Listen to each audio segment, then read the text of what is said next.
Hello and many thanks for joining us on this edition of the program People, Politics and Power. I am Imonia Marire. Since the end of the Cold War, the world has lived under the shadow of a single dominant power. Some call it stability, others call it peace. But we ask a different question. What happens when unipolarism, the concentration of global power in one pole, is not just exercised but weaponized?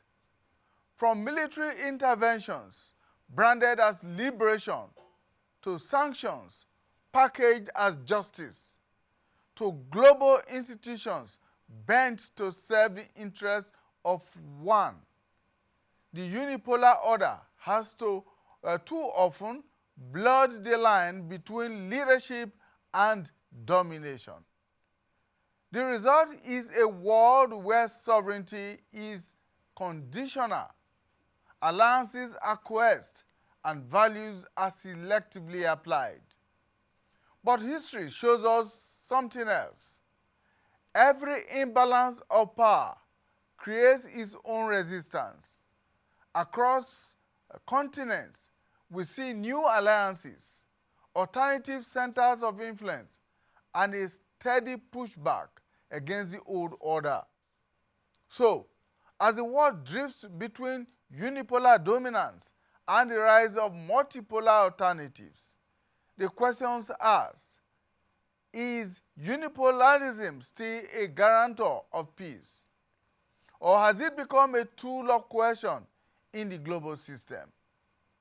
These are the questions that we'll be trying to find answers to on this edition of the program. And I'm joined uh, on the line virtually from Ottawa in Canada by Professor Omajuwa Igo Natufe. He's a professor of political science and a consultant in international policy and conflict resolution. Like I said, he's based in Ottawa, Canada. Professor Natufe, thank you so much for joining us. Thank you for inviting me, Mr. Marere. Welcome. We're also joined from Sokoto in Sokoto State by Professor Abubakar Abdullahi. He's a professor of government and politics in the Department of Political Science at the Usmanu Danfodio University in Sokoto. Thank you, Professor Abdullahi, for joining us. Thank you and good afternoon, viewers. Thank you so much for your time. So let's begin this way. Unipolarism, has it brought stability to the world since its emergence after the death of the Cold War? Let me begin with you, Professor Abdullahi. Thank you very much. First of all, as you have rightly pointed out, polarism is an international system where one nation, in most cases a superpower nation, becomes dominant and therefore direct decisions and the affairs of the global community.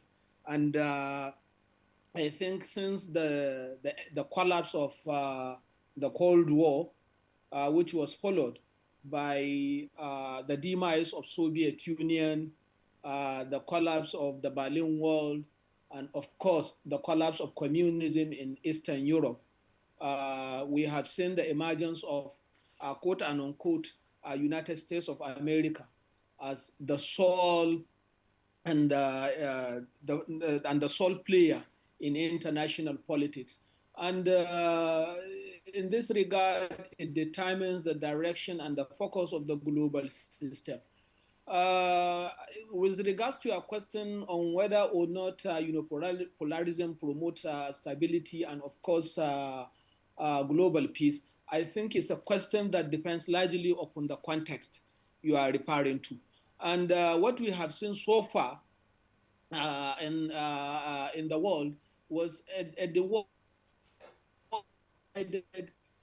of course, more confused, so rising from the behavior the attitude of key and important actors like President Trump, who is supposed to lead this unipolar global system. Therefore, what I'm saying here is that, of course, unipolarism could promote peace and stability, but it is conditioned on a number of factors. One, the attitude of the political leadership of the superpower nation that is leading the entire global system. Two, its relationship with the international institutions like United Nations organization, various regional organizations that we have. And the three, which I think is equally very important, its level of alliance and cooperation with other key and important global actors that, as a matter of fact, shape the direction and the focus of the global system. So it could promote, it could mar or make peace and stability at the global level, depending largely upon the attitude and, of course, the behavior of key and important international actors. That is how I see it as far as peace and stability is concerned. Professor Natufe, how do you see it? There are those who have argued that unipolarism has merely entrenched inequality and domination rather than bringing about the much anticipated peace and stability in the world today. Well, this is a very interesting question. And when we look at the current system and argue that it is a unipolar, but the danger is that when we concede that, we bring into play the interrelationship of states in the international system. Do we say that a system that is unipolar could be helping the international system to grow or not?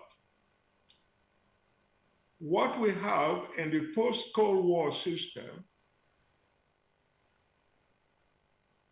there are two issues we have to look at here: the economic and the political. And like my friend in Sokoto said, the behavior of states, not just a single state, in the international system. Because it is an international system that interests collide between the large states, small states, medium states. When we talk about the post-Soviet system,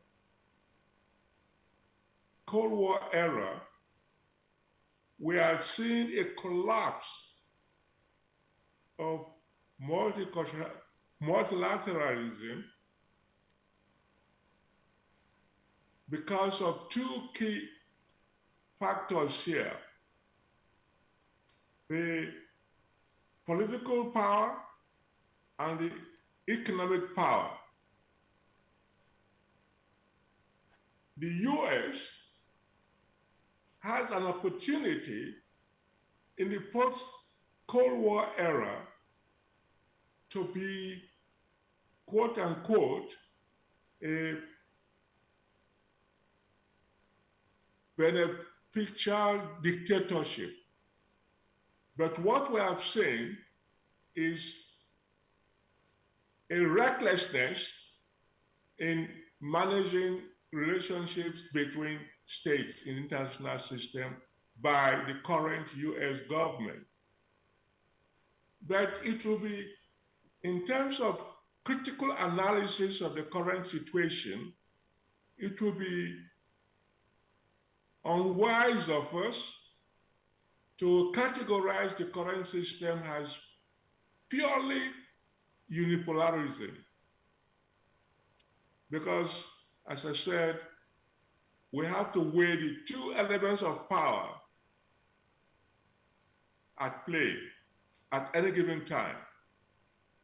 You have the economic, which is measured by GDP, for example, and you have the political, which is measured perhaps more so by the military power of given states. the contest that we are witnessing is shrouded in economic power. The US under Trump is trying to restructure the economic dynamics between itself and other countries. Bear in mind that the US is currently a very important and powerful exporter of crude oil. And its antagonism towards India and China is not simply because these two countries are supporting Russia in the war in Ukraine. But critically, Trump wants India and China to stop purchasing Russian crude oil and to buy from the US. That is one key factor influencing Trump's policy. But at the same time, I will look at the international system as of now as a weak multipolarism that by itself is also frightening to the US.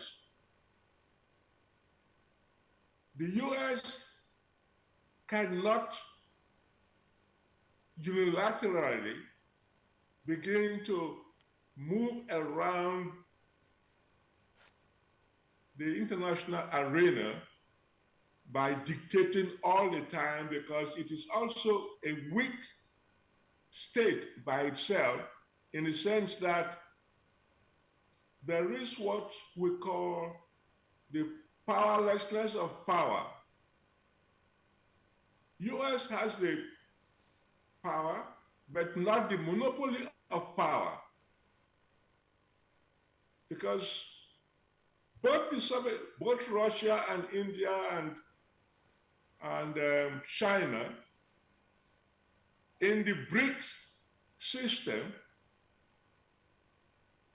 control a significant percentage of economic power that counterbalances the US economic objectives in the international system. For example, in investment policies, particularly in Africa, we find a coalition of African states with Russia and China investing heavily in Africa, which is a threat to the US. Very soon,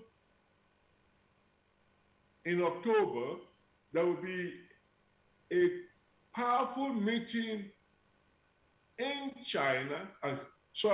in Thailand, between Russia, China, and African countries on investment.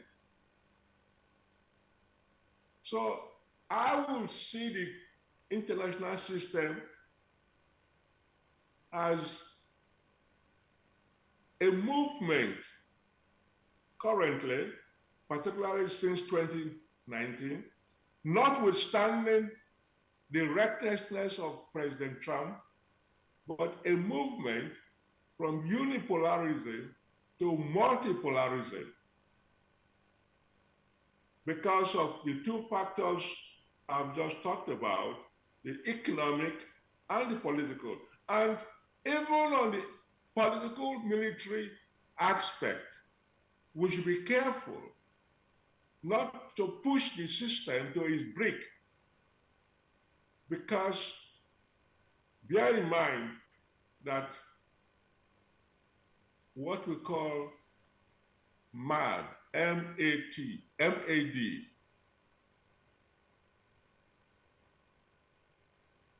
where the counterbalance of military power can destroy humanity.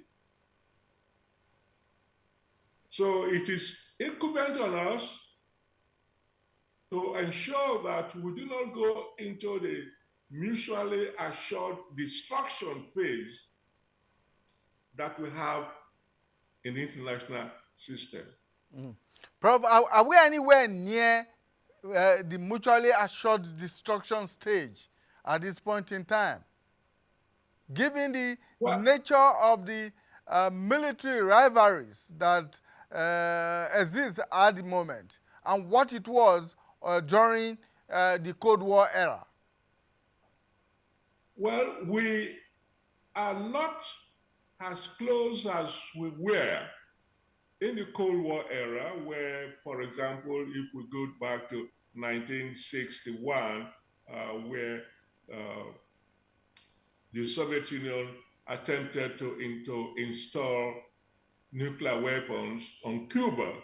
Cuba is just about 90 miles from Florida, and the US, rightly so, from its own national interest perspective, challenged that, and Soviet Union had to pull back, but pull back with a compromise that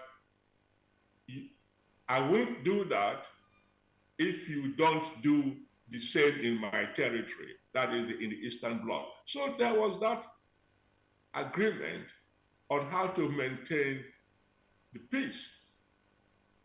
But at this current time, if we look at Ukraine and we look at what has been happening in Gaza, these are not good signals for international cooperation. And Russia and China will not be the first to use nuclear weapons. And the question is, will America use nuclear weapons under the recklessness of President Trump? So we're at a stalemate. We're at a stalemate. All right. Professor Abdullahi, do you agree that what we have today is not stricto sensu a unipolarism, but what Professor Natufeo describes as a weak multipolar system? Well, I think, as I have said earlier on, it depends on the context, and what Prof have rightly pointed out can also taken to be true. What explains the whole situation is the character, as I have said earlier on, and the attitude of the political leadership of key important actors. Unipolarism usually exists, and though that nation that leads such kind of a system usually does that using its capabilities, military, political, economic, and of course other kind of capabilities that it possesses. Unfortunately, the attitude and the behavior of President Trump, who ought to have direct and of course be at the center of this whole thing, is honestly speaking leading us to have that weak multilateral international or global system. Therefore, what we need to do in this context is for us as a global community to begin to have alliances and cooperation, which I have mentioned earlier on how to tame the tide of the United States of America as far as unipolarism is concerned. After all, I'm one of those that strongly believe that the world should not be unipolar, because where we have that kind of unipolarism, it will end up in power imbalance. And of course, dictatorship will always come in as being exhibited by President Trump. We have seen what happens in the United Nations General Assembly that took place last week, And we have seen the responses of various global leaders concerning the position of United States of America on especially what is going on between Palestine and, of course, Israel. We have also seen the protest of European Union with regards to the two-state solution in the Middle East, and of course with regards to what is going on between Russia and, of course, Ukraine. So the attitude of President Trump, to the best of my knowledge, I think is what is contributing to what we have today as an international system. And unless we check such kind of excesses by Trump, I think probably we'll continue to have this kind of misreactions from scholars and statements on whether we have unipolarism in the current global system or it is something else. But I'm one of those that strongly advocated for multilateralism because it is always the best for nations to come together to negotiate their differences and find and take a collective action on how to move forward as far as global peace and, of course, stability is concerned. So the attitude and the behavior of political leadership really have a lot as far as the success of unipolarism or otherwise in the global system. And as such, we must have leadership that have the vision. In fact, what we have is that Trump perhaps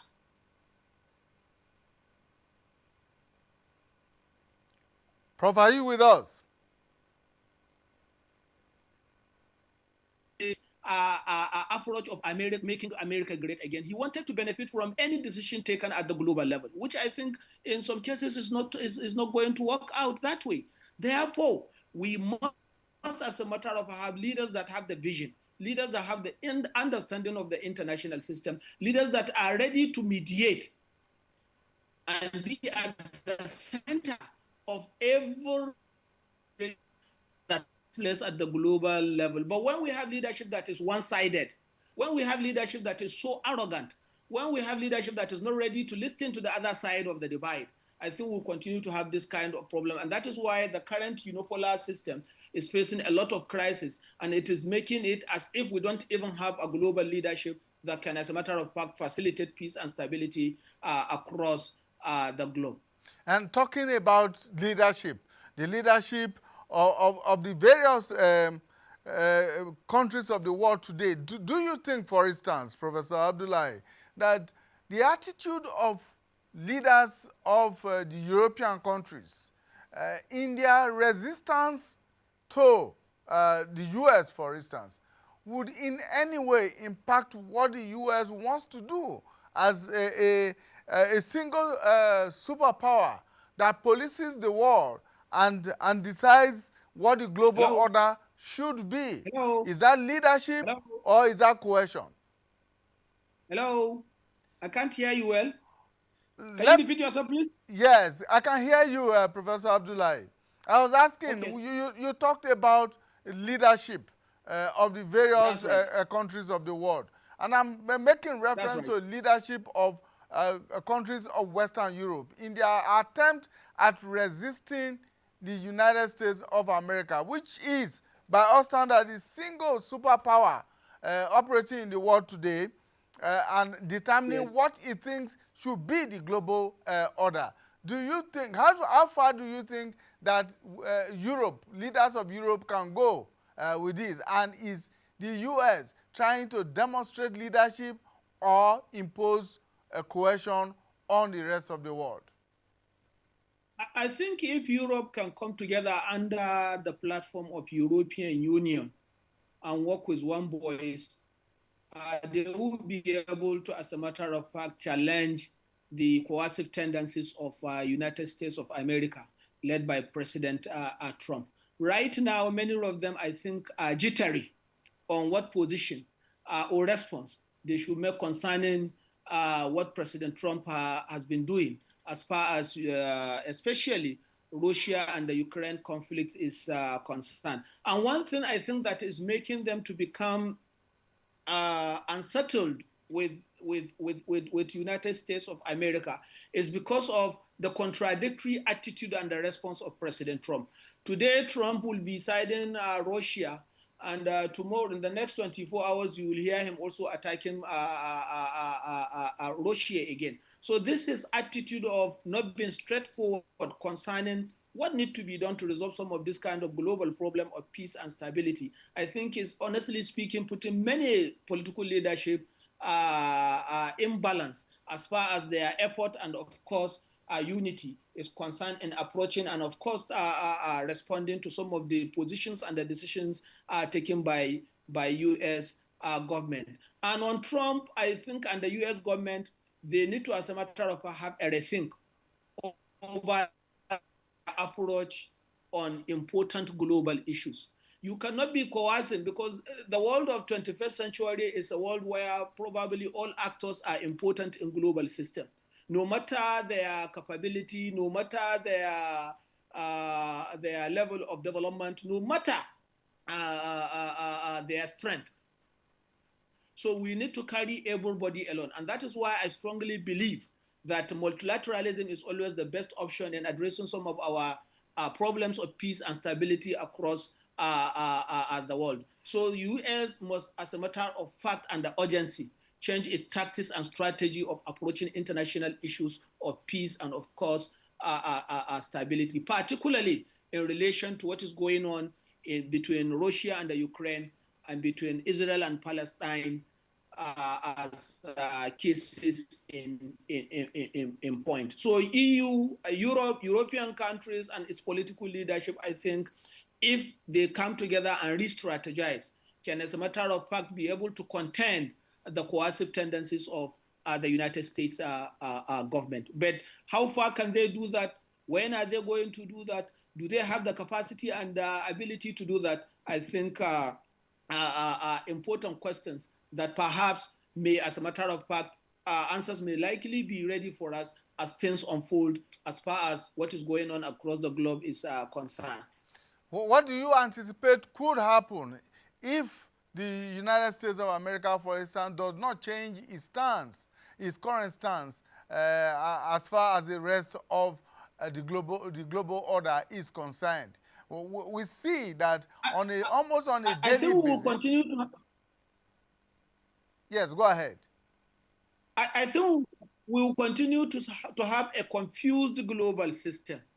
And unfortunately, international institutions like United Nations that are supposed to come in to mediate what is, honestly speaking, going on and provide that platform for all nations to actively participate and moderate the actions and the conduct of political leadership across the globe, I think is terribly weak. And this is what is really contributing to the kind of challenges and the confused global system that we, honestly speaking, have. So international institutions, by standard and the convention, are supposed to be the actors, the resources, and of course the platforms upon which all these kind of problems of lack of understanding, coercive tendencies of political leadership, and their attitude towards each other can be resolved and can, of course, be mediated.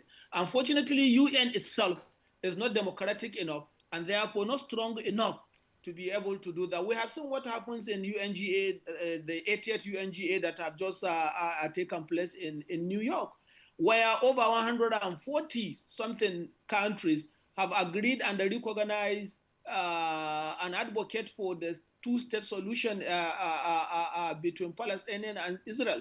But what has come over it? U.S. generally veto it. And is that democratic enough? In fact, can that really help us to address some of these kind of global challenges? I think these are important questions that we should ask ourselves. Therefore, international institutions have an important role to play. And for them to be able to do that, they must also be democratic. There must be institutional reforms of this kind of international institutions to become strong enough to be able to, as a matter of fact, moderate, and as check the excesses of some of these global leaders who are not willing to toe the path of peace and mediation as far as global peace and stability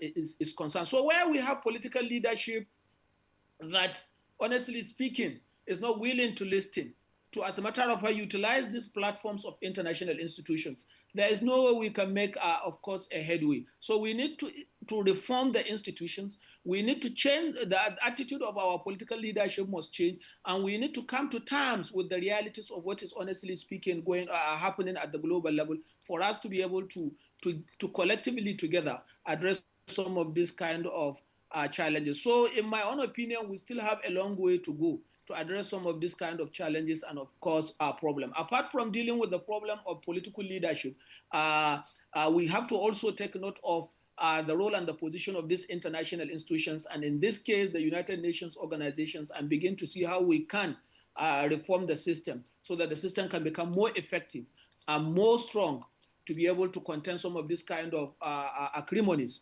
arising from the attitude and the behavior of international actors. Professor Natufe, let me take you back to what you said much earlier on. And that has to do with the position of those that we might call smaller and weaker states. How do they negotiate their sovereignty in a global system that is tilted in favor of a dominant power such as the US? Now, is the rise of multipolarism, talking about the emerging powers like China, like India, Russia, and such regional blocs as BRICS, AU, and what have you. Can we consider that as a counterbalance or to the dominant power of today, or just a reshuffling of the same game? Well, first and foremost, we have to recognize and accept that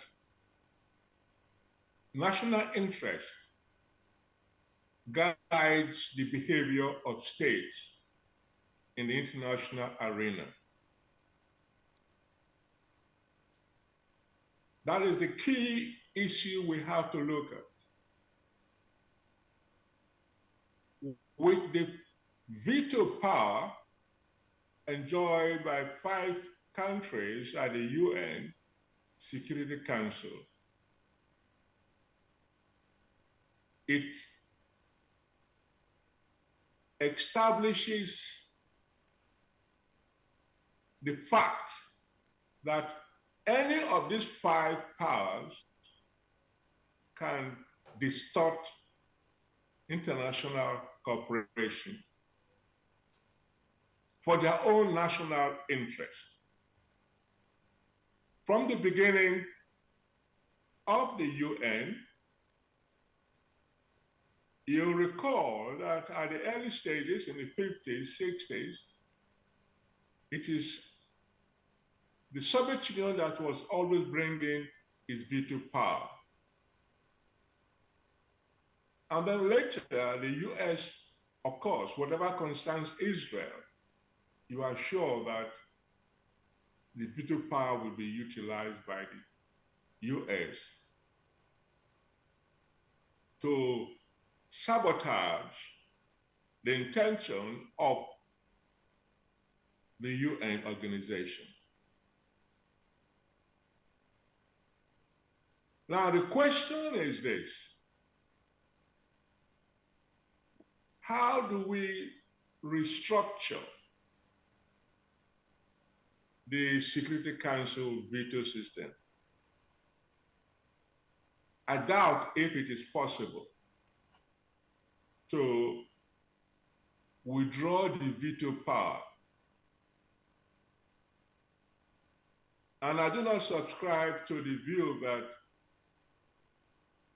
increasing the veto power membership of the Security Council will even lead to a resolution of these conflicts in a multilateral structure because of that beast we call national interest.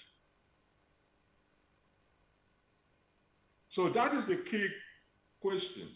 How do we reconcile the national interest of contending states in a conflict.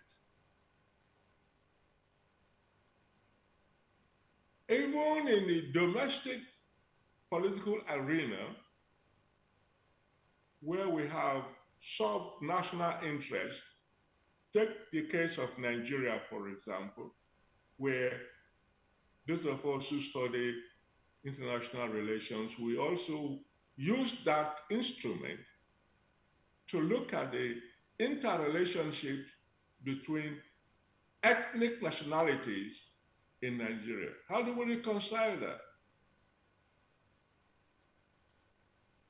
Now you're coming to the international system and expect to always get consensus. We have to begin to recognize that, and how to make it more effective is for pockets of states across the globe to constitute a power bloc that will begin to challenge the dominance of a perceived or a real superpower.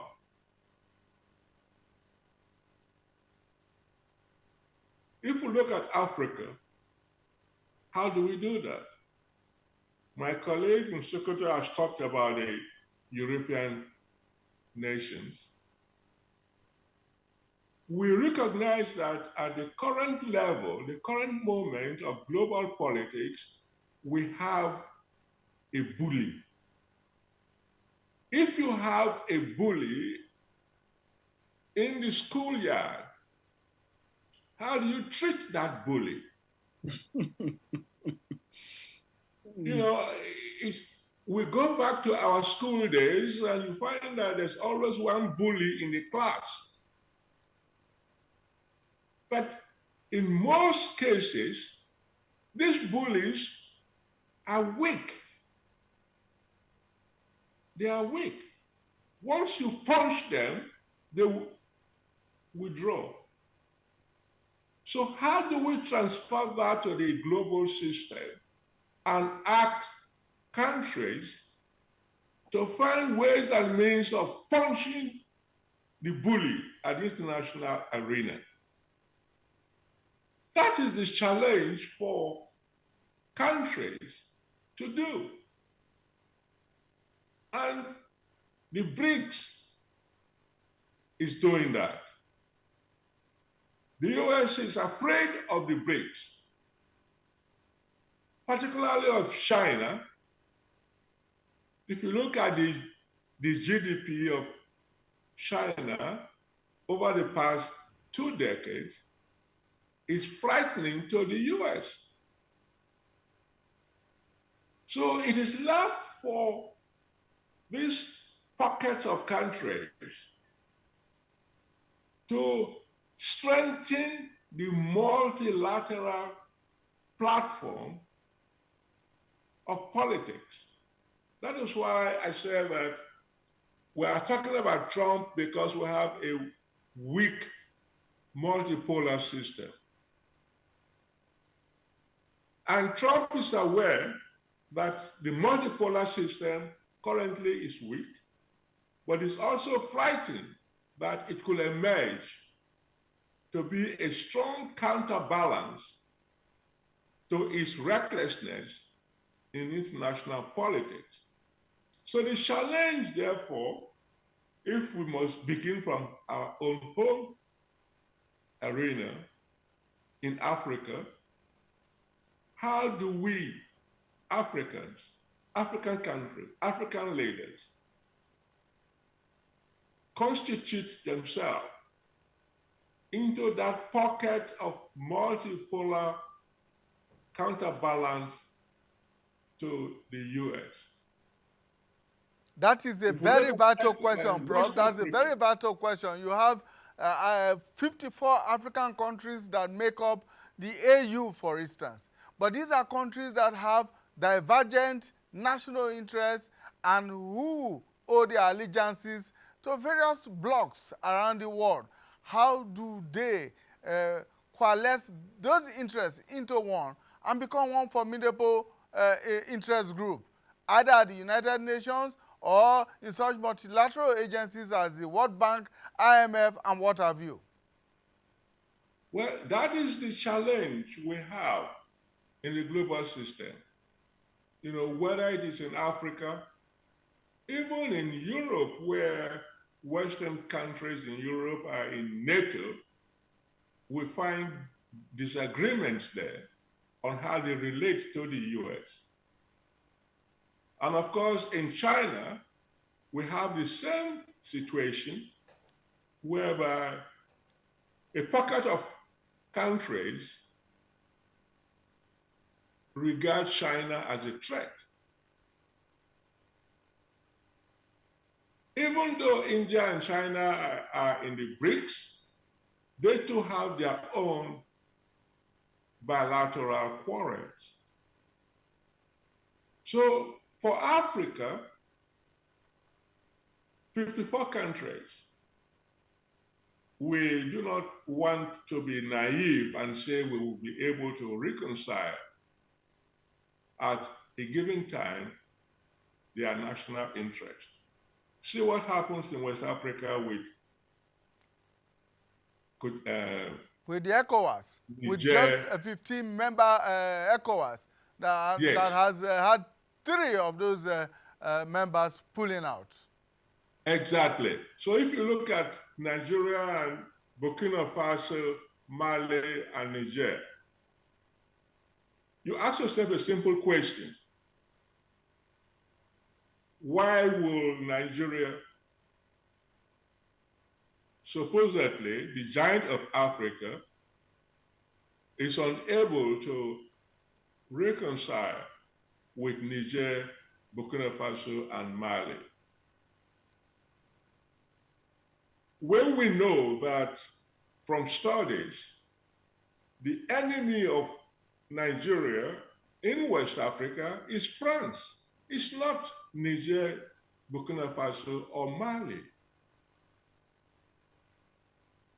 That because of the contending national interest and the direction of the foreign policy of Nigeria and these 3 countries, for example, it could be said that Nigeria's foreign policy is geared towards supporting the intentions of France and the US against the sovereignty of Burkina Faso, Mali, and Niger. So before we blame the emerging unipolar system, we have to look inward and how we can restructure and redefine our foreign policy, domestic policy, in a way that it is Afrocentric. How do we do that? We need that leadership. We need that leadership. You know, you look at trade in Africa, we trade more with Europe than with our African countries, neighbors. How do we reverse that? You know, unfortunately, that is one key question that affects not only Africa, but the other parts of the globe, South America, Asia, and even Europe. According to what the late Professor Zbigniew Brzezinski said many years ago, he referred to NATO countries as vassals of the US. How do we get to a situation whereby in the 20th, 21st century, the whole of Western Europe is regarded as vassals, a vassal state of the United US. States. You know, so, and we can also say the same about Africa. So not until these countries strengthen their independence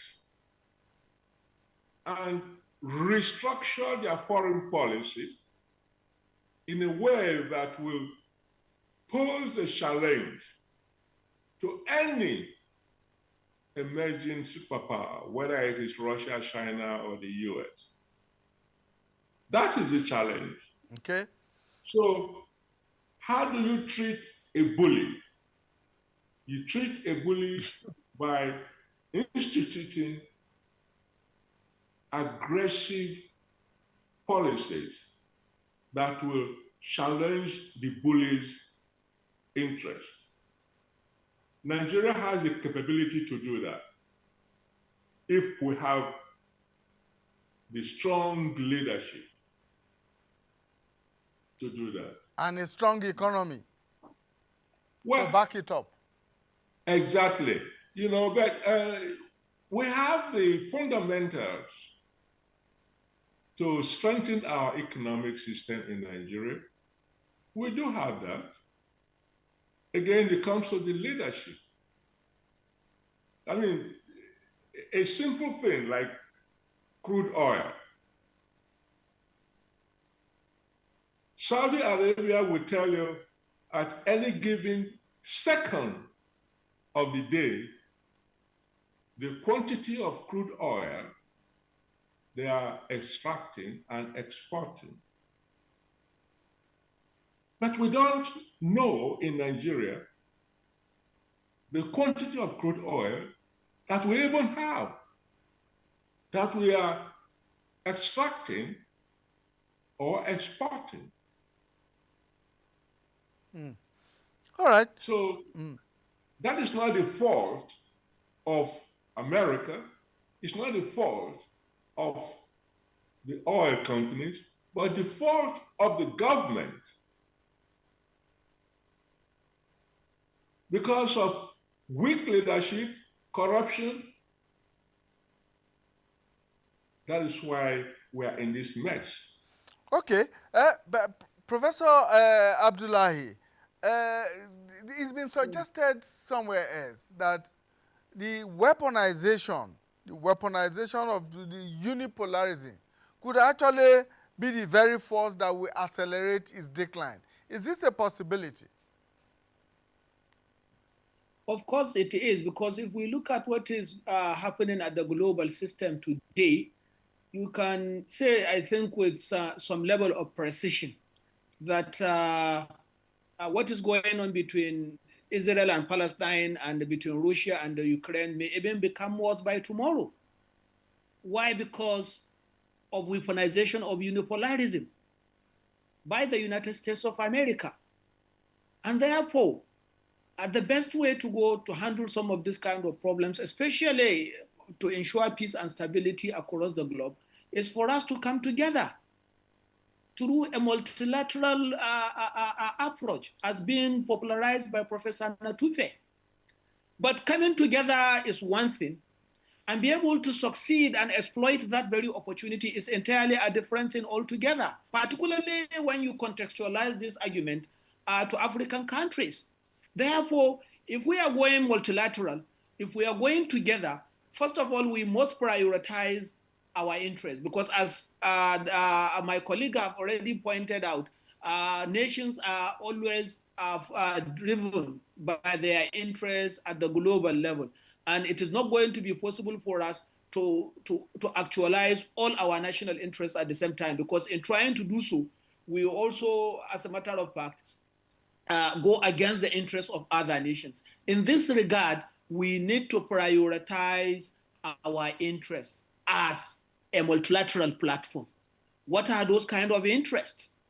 Our economy, in most important thing. The question of security is equally another important issue. And then the question of integration, because there is no way we can pursue multilateralism at the global level, especially if we are doing it at the African level, as had been suggested by my colleague here, without, as a matter of fact, that kind of cohesion and integration between and among African countries. Therefore, in our effort to do that, we must, as a matter of fact, agree on what are the best approaches, what are our priorities, and how can we go about doing it. And in doing so, we must also be very sincere to ourselves, because as it is now, many African countries are not willing and ready, perhaps because of their weakness in terms of economy and the resources, to contribute to the development of Africa and by extension to its integration, and even having the capacity to approach or to be at the global level or to be recognized at the global level. So all African countries must come together and must have that kind of level of sincerity for us to, as a matter of fact, exploit multilateralism as a strategy for achieving African peace and stability, as a matter of fact and urgency. Without that, I think we should forget about being a force to reckon with at the global level. We have the demographics, we have the resources, we have virtually everything that is required for Africa to be recognized and to, as a matter of fact, become a powerful force at the global level.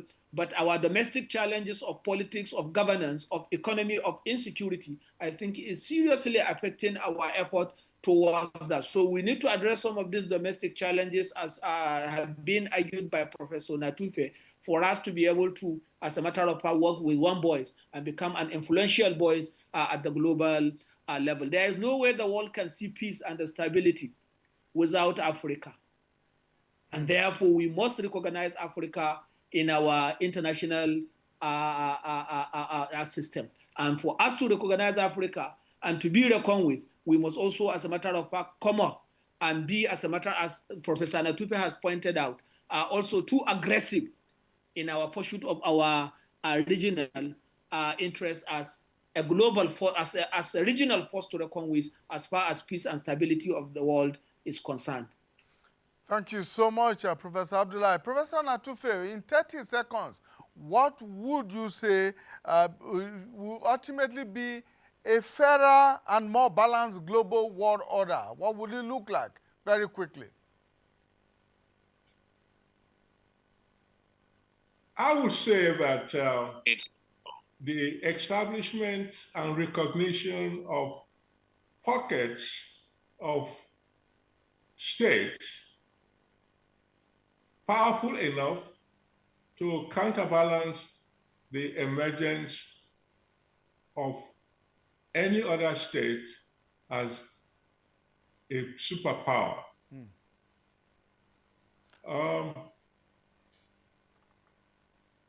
We have to start by doing that, by strengthening the economic and political blocks of states, and strengthening, perhaps more importantly, the domestic relationships of states to prevent infiltration from the external arena into our domestic affairs. Thank you so much, Professor. Thank you for your time. Well, let's leave it at that for now. This is an ongoing discussion. Professor Omajowa Igwe Natufe is a professor of political science and consultant in international policy and conflict resolution. He's based in Ottawa, in Canada. Thank you so much for your time and for joining us at this time of the day from your base.